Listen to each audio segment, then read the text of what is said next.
Brian, if someone has an epileptic seizure on the street, what should you do? Well, on the street, depending on if it's tonic-clonic or if it's a mild seizure, tonic-clonic can be really hard to do something about because they're all over the place, right? So the best thing to do is keep them away from anything sharp or anything hard, keep something soft under their head so they don't end up with concussion or fractured skull, and basically keep them on their side if you can. If they vomit, then force them onto the side so that they don't choke on their vomit. And other than that, just keep them calm and keep people away until it's over with, and then don't get in their face, stay away from them, let them breathe when they come out of it, and let them have that 10-20 minutes that they need to come back. And that's pretty much it. Now, if somebody's not sure what to do, should they call 911? If there's nobody around who knows what to do, then yes, but I mean, most people out there do know. Well, I mean, a lot of people out there do know, and you shouldn't call an ambulance until about 5 minutes afterwards. Because, like, if it's seizure's going on for more than 5 minutes, then yeah, it's serious, right? But if it's only lasting like less than 5 minutes, then it's a good possibility it's not causing brain damage, and there's no need for hospital or oxygen or anything. And like, I've woken up in the hospital so many times from people calling an ambulance and not knowing, right? And so, like, I've had like 2-minute seizures but woke up in the hospital, right? Just because people didn't know, and then I get a $45 bill. And what do you think people should know? There is a small stigma still, or actually, is there a larger stigma about epilepsy in Canada?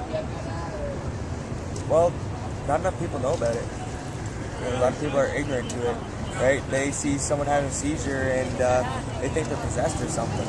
I had a seizure down at Yonge Dundas Square during the Women's Appreciation Day, and someone called an ambulance, but my buddy has a video of this lady holding a cross trying to bless me over top of me and thinking I was possessed.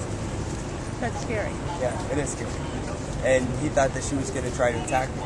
So he was trying to fight her off and hold her back and stuff. She just like saying some other language and chants and stuff and holding the cross out. Right? So, because of that kind of reaction, have you had trouble talking to your friends about it? That's why I didn't talk to my friends about it, because I was unsure. It all started off like slowly. I'd wake up in the middle of the night with wet pants and drill on my face. And I thought I was an adult bedwetter for the first few years until I kicked my girlfriend out of bed one night and she saw me having a seizure.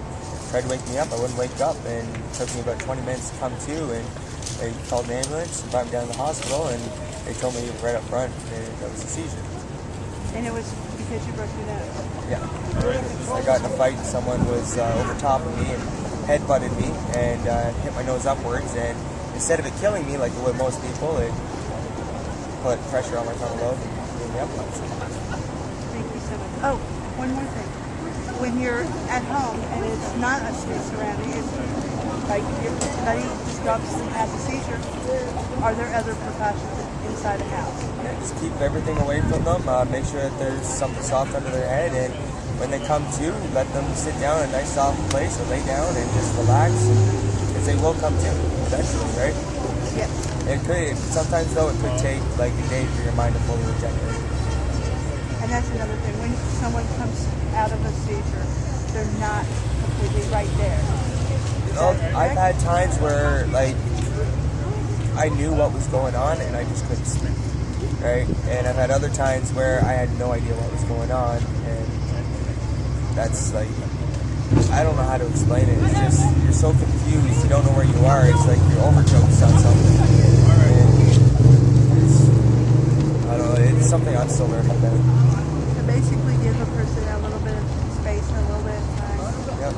And if is there a time during that period if you notice something to call 911 or to get medical help? Well, if they're finally talking again, if it's taken like maybe 20 minutes, half an hour for them to come to, and they're still not like there and they're not able to talk or anything, then yeah, it's time to call an ambulance because there's something wrong. Because after half an hour, they should at least be able to try to speak and somewhat know something. And if after an hour or so they still don't know your name, right? And they're still taking like 5 guesses to get your name, then yeah, you need to call an ambulance because they're suffering from brain damage. because they had too much lack of oxygen in the brain.